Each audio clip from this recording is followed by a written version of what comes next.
Hello and welcome to Pet Watch, a monthly program about the Williamson County Animal Center and our activities. My guests today are our director, Ondrea Johnson, and our new volunteer coordinator, Jennifer Biggs. We're glad to have you both here. Tell us about Jennifer coming on board and what her role is going to be at the shelter. Yes, so we are very excited to have Jennifer. She's been a volunteer with us for quite a while. How many years? About 4. 4 years.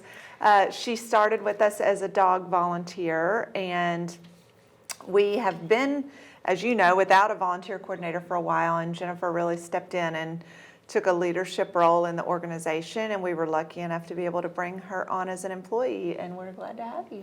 Thank you. That's great. I'd like people to know a little bit about you. If I can ask you questions, what kind of pets you have at home? Oh, I have a lot of pets. A lot of pets.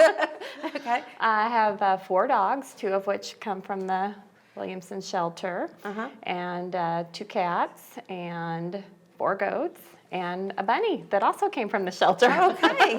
The notorious bunny. I remember that adoption. That's right, So yes. you're a perfect example of dogs and cats can get along. Yes. And 4 dogs and 2 cats. Okay. Yes. So when people say, does this cat or dog get along with the opposite, you can give them some tips, I hope. I can, yeah. My cat actually gets along better with dogs than other cats. So And you're one of those people that's not just a dog person and not just a cat person. I have a foster kitten at home now too. So Oh, you're fostering. but we're not keeping. Yeah, well, that's an interesting dilemma for the whole family, isn't Yes, it? It's a yes. learning experience, but you know the kitten's going to find a good home when it comes. Absolutely. Oh, yes. When it comes Yeah. back. Well, Yeah. I'm glad you're doing that too.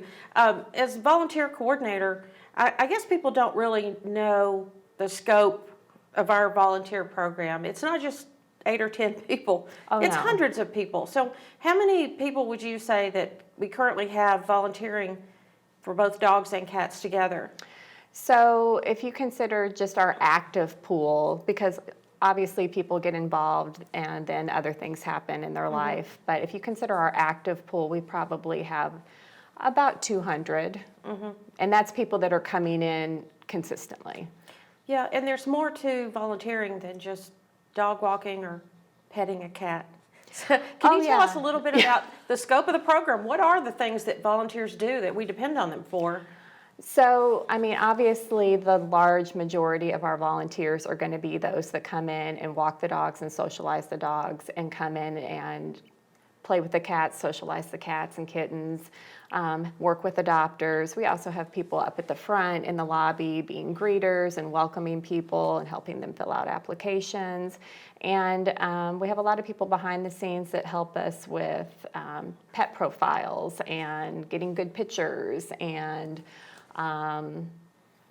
Alerting us to animals' behaviors Oh, yeah, as well, yeah. and learning about them is an important part. Sure. Because after they spend time with an animal, what the kinds of things they can tell us about a dog, for instance, after they've taken it out many times or been in play group with it. Right, so we do run playgroup every day, and that tells us a lot about an animal, if they're going to get along with all kinds of dogs or just a lower energy dog or just male dogs. You know, dogs can be picky too.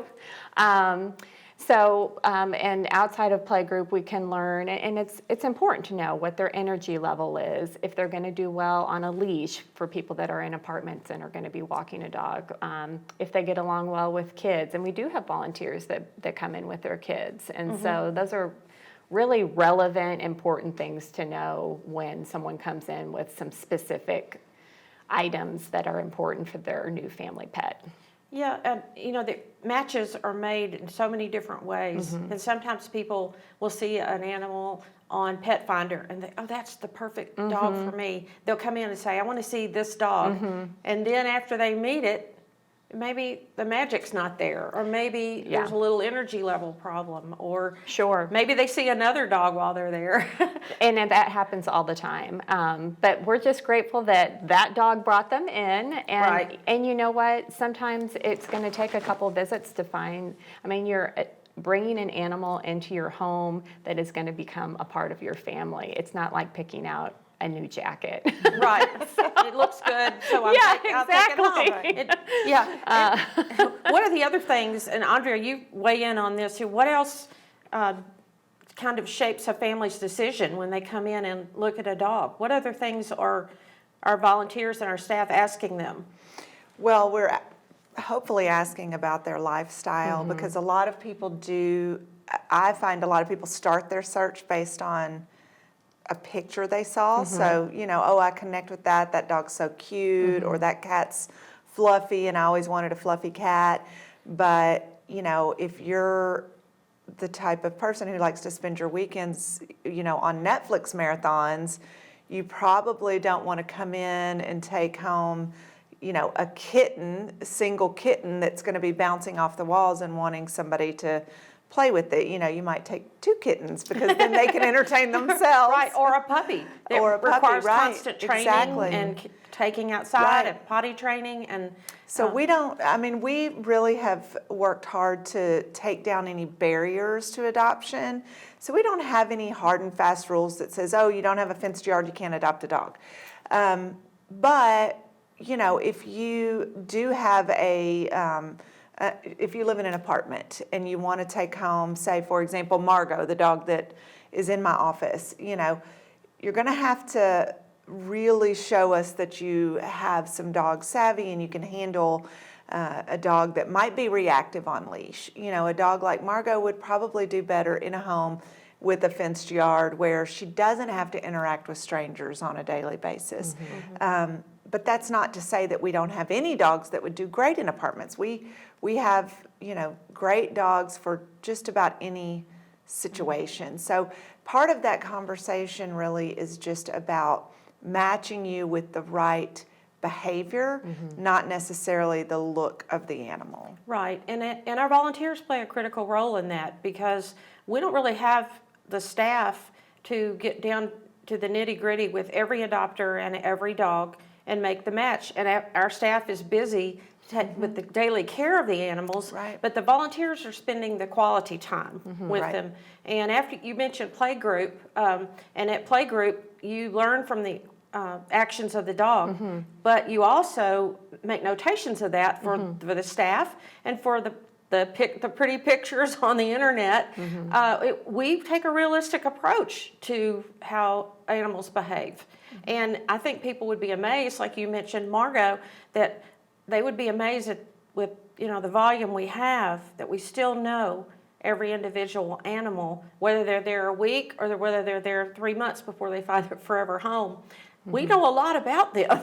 Yeah, we have a really great system with kittens even that really aren't in our program very long because kittens get adopted quickly, let's face it. But even with an animal that we might only have on the floor for a week, every volunteer that comes in is going to note their behavior. If they're super playful, if they're timid, if they're frightened, if they're cuddly, it's going to be written down so that when you come in and say, oh, I have 3 kids and all they want to do is go and play with a kitten, we're going to look for the most playful kitten and point that out. Now, if you don't connect with that animal, that's okay. You can look at other ones, but Right. Even with animals that are that we only have for a few days, we're still going to get as much information as we can. Sure, and people are also encouraged to call. And I was working the desk the other day, and a person called who had adopted 2 kittens, and it would only been 2 days. But she said, oh, they're hiding, they're this and that and the other. I said,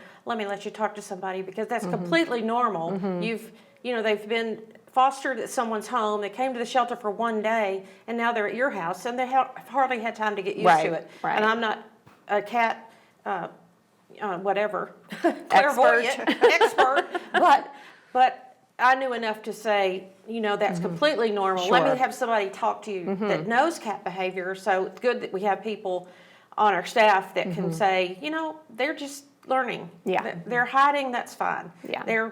They're not, unsociable. They're just Right. a little bit scared. Yeah. And they're not in a kennel. They're not confined with their litter anymore. They're Yeah. missing their litter mates. So there's a lot to work through, and that's something that you've worked on, Ondrea, is keeping animals in the home. Right. When people or encounter an obstacle, we have a staff member that'll talk them through the problems, won't we? Absolutely. Debbie, since COVID hit, but even before that, there's been a big push in sheltering nationally to be more than a shelter for animals, like, animal, way station, basically. Right. We want to be a resource center, and that's everything that we are doing. Of course, we know there are certain animals that are going to wind up at the shelter no matter how much we do in the community, because, circumstances happen, life happens, and certainly we understand that. But if there is a barrier to you keeping your pet, so if it's a training or behavior issue, if you need a little bit of help getting over a hump with some pet food or some flea treatment, or something simple that we can help you with, we are here to do that, and we want to be the first call that people make with their animals, whether it's if someone adopts an animal from us, we don't want them to let behavior go on and on for months that they're just trying to live with and get past. We want them to call us and say, yeah, it's going well except for these things, because we can probably help you overcome those things, and eventually it's going to be a better match for you in your home. We know that when people sort of white knuckle through the bad behaviors, a lot of times you reach a breaking point and you say, I can't do this anymore, and the dog or cat end up back with us, where, if we can kind of help you nip that in the bud in the beginning, it could be a better match and a long-term match for you. So Right. We do have staff limitations, but we are, we're working creatively all the time with not only our staff, our volunteers, and community partners like Project Reward and cat behaviorists and different things, where we can offer some resources and some guidance. And we have taken a lot of those resources and put them on our website. And when people adopt animals now, they get a card that has for resources about integrating your pet into the home for a happy transition, or little problems you might encounter along the way. We've got 15, 20 different articles, both about cats and dogs, on our website for people to go and look at, rather than printing all these pamphlets and putting them in a bag for people that don't necessarily need it. Right. It's there as a long-term resource. Right. And a dog or cat can have a problem 2-3 years down the road if you introduce Absolutely. another animal. Yeah. It's not like you can just say, hey, here it is. They have to get to know each other. And that's the main mistake people make, is they just run home with a new animal of the opposite species sometimes, and they expect them to get along. Right. And, it's, what does they say? It takes them 3 days to realize they've even left the shelter, and 3 weeks to get used to being in a new place, and 3 months sometimes to totally have peace in the family, so to speak, and have the animals be best friends. And we see it all the time. Oh, absolutely. The stress hormones that get released in an animal when they come into the shelter, and we do everything we can to prevent that. We provide them with, if they come in with a bed from home, we put the bed in their kennel and all of those things. But you just can't, you can only control the environment to a certain extent. So. Right, and volunteers play such an important role in that. I know the other day, a volunteer came to me and said, this cat just got adopted, but can you make sure that they take home the bed that they've been in here at the shelter? And it's down to that detail, that the volunteers have a deep, deep love for animals. And sure, I said, sure. Let's put a sign on there that says, please let this cat take its bedding to its new home. And it makes sense. And, we have plenty of cat beds for the next cat. Sure. And we're going to throw it in the washer anyway. But that cat probably made a little bit better transition because of that little detail with her scent was on it and so forth. What attributes do you look for in a volunteer? I know that we're now trying to talk people through what the process is and how to be an effective volunteer. Do they need a commitment to a certain number of hours? What else do they need to be a volunteer? So we're really, really blessed at the Williamson County Shelter because we have a lot of community support and a lot of interest. I probably get at least 2 applications a day of people wanting to come in and help in some way, and that is amazing. But because we do require a lot of training to interact with both dogs and cats. I mean, there's cleaning procedures and leash walk procedures and just ways to keep the dog safe and the person safe and make the animals continue to be healthy. And so we do require a commitment of being able to volunteer at least 2 hours a week if you're going to be interacting with the animals. Now, if you want to work up front as a greeter, or you mentioned the card that we pass out now, that, I mean, that was a volunteer that helped us create that and put that together. And I mean, what an amazing thing that she gave us. So there are different levels of commitments, but if you do want to interact with the animals, then we are asking for a commitment of 2 hours a week. It's a lot of training. Yeah, I understand, and we, for that reason, and our volunteers, by the way, train, our seasoned volunteers train the new ones. That's right. And I know you're there a lot, so you're sometimes involved in training, but there are some new and different types of training that you're going to offer or have been offering. Like you mentioned, leash skills. For when you've been a volunteer for dogs for a while, you might want to learn some new handling procedures. Right, so we have different levels for both the cats and dogs. On the dog side, when you come in, we level, so any dog that comes into our facility, again, when you're adopting from us, you're really going to be adopting an animal who we have vetted for everything. We behavior test them, they go to play group, they're walked by volunteers. We really have a lot of information on those animals. So the easiest leash walkers are going to be our newest volunteers, and they're going to be walking dogs who aren't going to do a lot of pulling on the leash. They're not going to have any reactivity to other dogs. They're going to be our A+ students. That's what I call them. They used to give a conduct grade in Yeah, school. yeah. They get an E for conduct.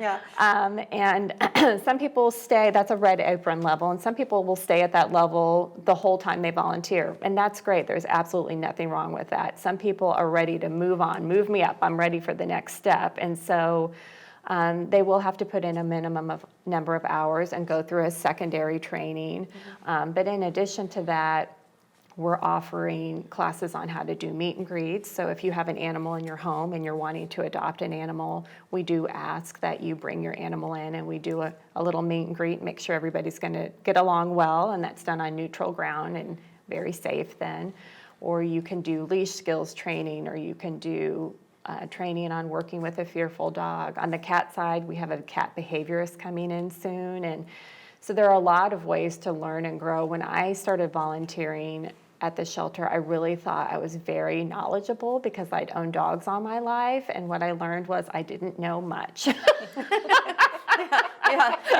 Well, there's always room to learn something new. I mean, I've learned a tremendous amount, not just about the shelter and dogs and cats, but about, I mean, just it's been a wonderful learning experience. And I've made a secondary thing about volunteering that I did not expect. I was so excited to come in and work with animals, but I've made some wonderful lifetime friends. You know, it's a great, great group of people. And obviously you're there with people you have something in common with. Everybody loves animals. Right, and everybody has the same goal, is Exactly. for that animal to find the right home. And it's wonderful to see all ages kind of blossom in that respect, especially the younger volunteers who may be, 16 to 20, and they may be a little shy, but boy, after a few months, they're like, hey, can I help you today? What kind of cat are you looking for? What kind of dog? And it's wonderful to see them become advocates at a young age, because they'll probably continue it their whole life. We've had two so far that I know have gone to vet school based on what their experiences were at the shelter. I mean, they came there thinking they wanted to be vets, and both of those young women are now in vet school. That's so cool. It's wonderful and it's exciting, and different personalities like different things. If you want to walk dogs forever, that's great. If you're more interested in the cases that need special care, and like the dog in your office, it's there for a reason. Is it doesn't do well in the kennel, it needs to socialize, and she's obviously her behavior is changing every day because your office is a busy place, lots of people going in and out, and her fears are disappearing. Right. Yeah, so that's great, and that leads me to, when you said meet and greet, I started thinking, there's just not a good place for that at our shelter right now. If it's raining, if it's too hot, Right. if it's too cold. So that leads me to the new shelter, Yes. which puts a smile on her face. Very exciting. So give us an update on what our county is doing as far as a new shelter. Well, Debbie, as you know, because you and I went and toured yesterday or one day this week, we have broken ground, sort of unofficially, on our new shelter. The county is building a new 30,000 square foot facility. Friends of Williamson County Animal Center has made a very generous, hefty donation to allow us to have an indoor training room, really. It's a room that is set up to have animals in it, so we can have cats, we can have dogs in there. You know, it's got the appropriate drainage and all of that to be sanitized. But we're going to be able to offer classes for the public on training their dogs and cats right there. And that's one of those resource center objectives that we have in mind for this new shelter that we're building, is we really want to offer more resources to the community. But an added benefit is that when we do have a rainy, yucky day like it is today, if we were doing a meet and greet with 2 dogs, we could do it there in the comfort of that room, and the room will be heated and cooled. So it's really going to it's just going to change the way that, not only the way that we do sheltering, but also the way we interact with the community and the services we're able to offer.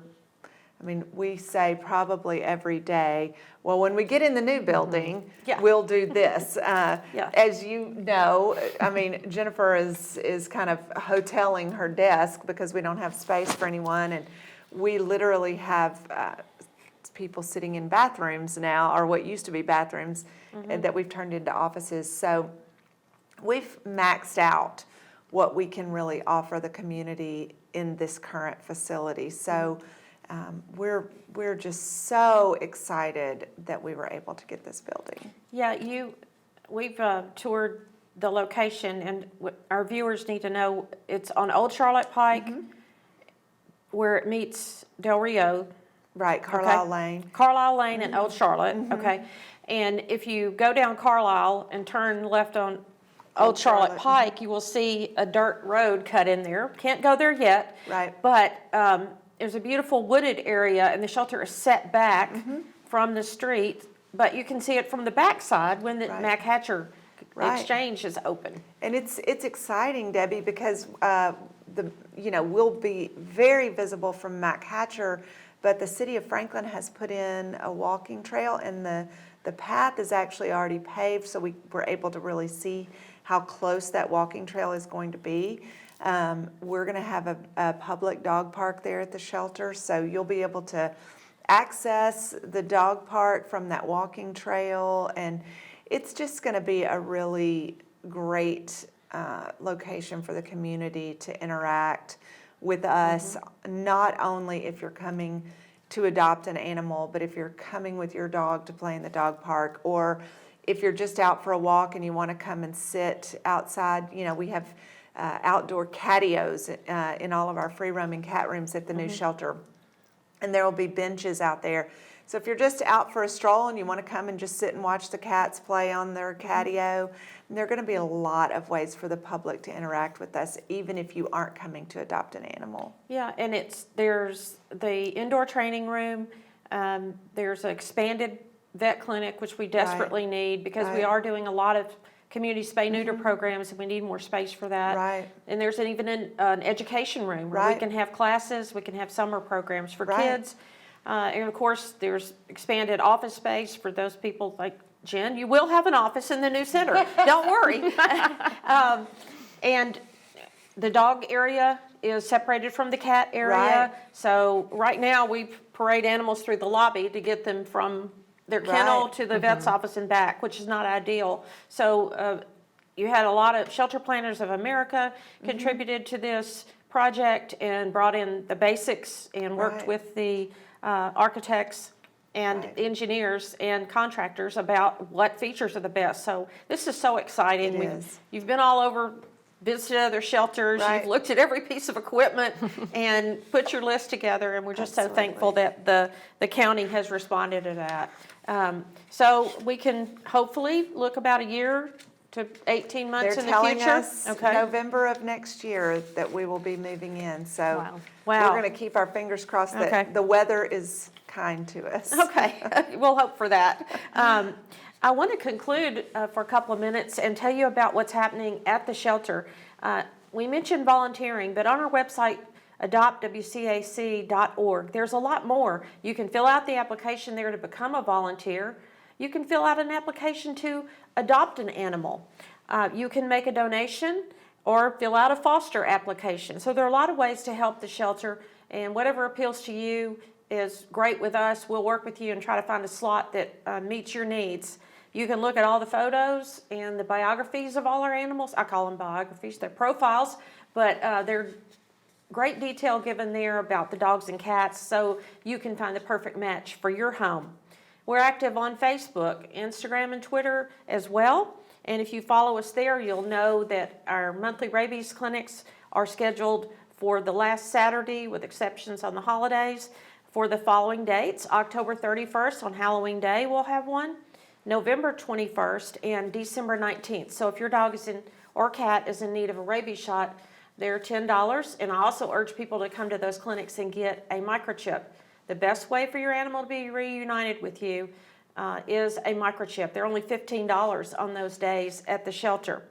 Our free spay-neuter clinics for all outdoor cats continue on October 6th, 13, 20, and 27. That's all the Tuesdays in October.